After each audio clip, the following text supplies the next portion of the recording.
Méditer, c'est comme voyager, à la découverte de soi. La pratique de la méditation remonte à des temps très anciens.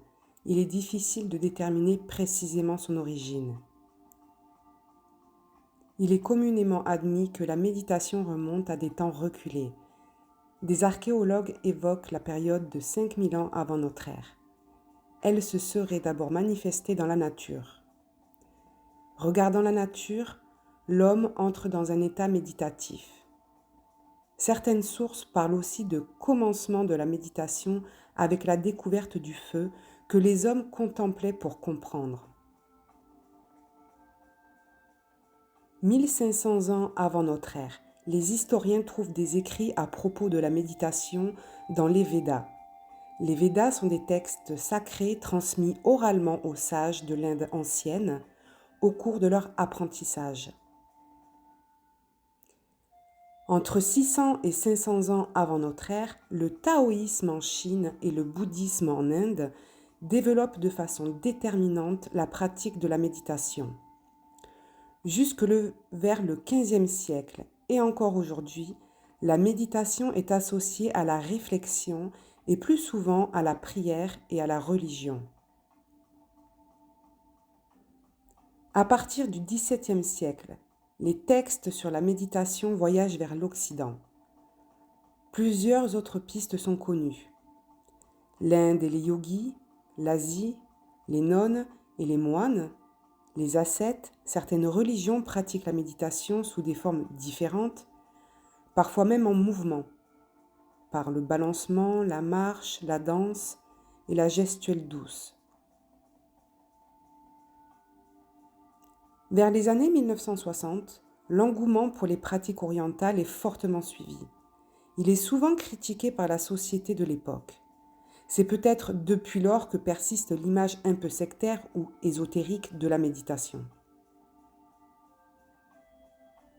En 1979, le docteur John Kabat-Zinn, un médecin américain reconnu par ses pairs, met en place un programme méditatif à l'université du Massachusetts. Ce programme est appelé Mindfulness-Based Stress Reduction. La pleine conscience entre à l'hôpital et c'est un moment non pas de révolution, mais bien de révélation des bienfaits de la méditation. La méditation a été déshabillée de son enveloppe religieuse pour devenir la mindfulness. Elle est devenue une pratique laïque de pleine attention, de pleine présence, de pleine conscience. Elle enjoint ceux qui la pratiquent à vivre des moments de méditation jusque dans les gestes du quotidien. De nos jours, la méditation de pleine conscience est portée par des médecins, dont des psychiatres, des moines, des philosophes, des thérapeutes, des professeurs des écoles. Chacun peut y avoir accès facilement en se munissant d'ouvrages théoriques et pratiques tels que des cahiers, des coachs, des livres, des vidéos. Les avancées technologiques ont accéléré le temps. Tout est devenu facile d'accès et immédiat. La méditation vient répondre ici à un réel besoin de recréer du sens et ne pas s'oublier dans ce tourbillon.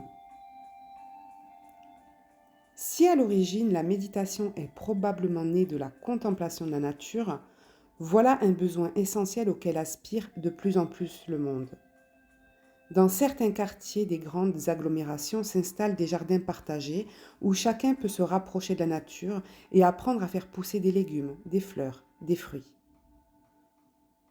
La méditation suit le mouvement naturel de retour à soi et le monde des enfants en profite déjà. Le rythme soutenu de la vie actuelle n'épargne pas les plus petits.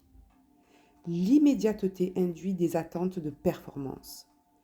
Exigences personnelles, familiales, scolaires, les enfants peinent à retrouver le calme au milieu de ce monde qui bouge sans cesse. Méditer,